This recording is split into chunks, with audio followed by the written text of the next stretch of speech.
Today, on my grandmother's couch, it's tool time. But I better put this down. I'm not actually supposed to touch the tools anymore.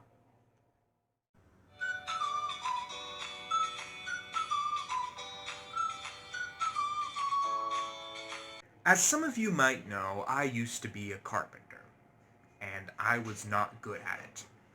At all. I tried, but I would go get a tool and I'd bring it back only for them to tell me that was the wrong one. Or while everyone else was working, I'd be sitting there making music with the hammers and the boards and the battery drill and the saw.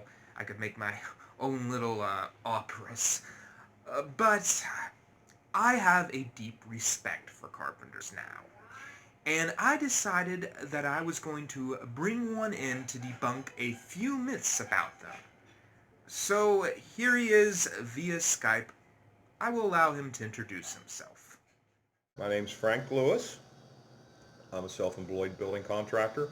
I've been in business for 25 years, lived in Garrett County most of my life, and that's about it.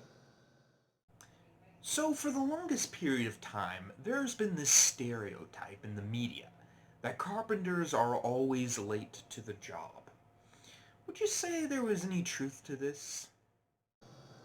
I would say that that's probably has some truth to it because carpenters always have materials and contractors always have materials to pick up in the morning and things to do before they get to the job.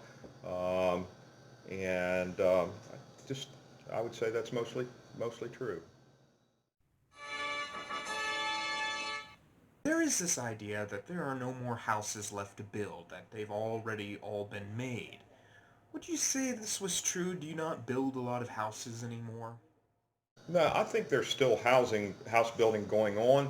Um, I personally don't do a lot of new construction, but there are a lot of guys out there that are doing that, and there are still houses being built, but probably not as big as the boom of the 90s, 80s, 90s, late 80s, early 90s. It has changed a bit. So I would say, yes, there are still some, but not as many.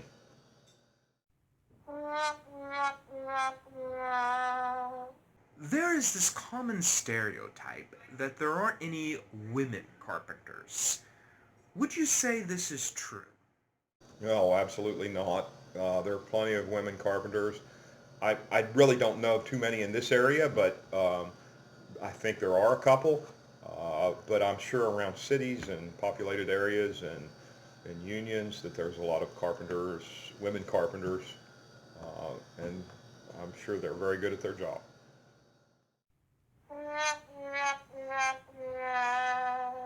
There's this old saying that carpentry is a poor man's job. Do you think this might be true? Have you struggled to make ends meet?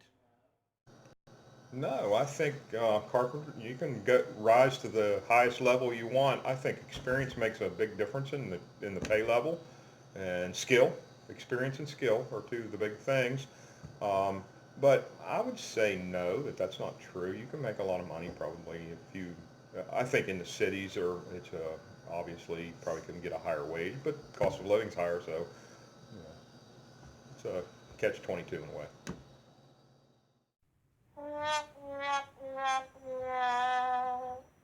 One of the great mysteries about ancient civilizations is the structures that they made, the architecture. Things like the Great Pyramids of Egypt, Stonehenge. A lot of people, a lot of researchers think that it's impossible for these people to make them. Would you say it was impossible? I'd say yes, we do have a hard time explaining those things. Not that man cannot do it. Man has created some really cool things without modern machinery, and I can't argue that it is a hard thing to explain for sure. And now I'm going to let you say a few things about your profession, whether or not you think other people should get into it, and just a free-for-all. Go right ahead. Um, there are a lot of rewards, and there are a lot of trials as well. So it's balanced. I think every job is like that. And but it can be very rewarding to see something take shape and become something from a bunch of material. It's kind of cool to see. I would, recommend anyone to, if they enjoy doing that and like seeing that, to do that type of job. So I have no problem with carpentry. Well, it was great talking to you, Mr. Frank Lewis. I hope you enjoyed your time here. Goodbye, everyone. Been very nice sharing with you. And now, if you'll excuse me, I have some past memories to relive.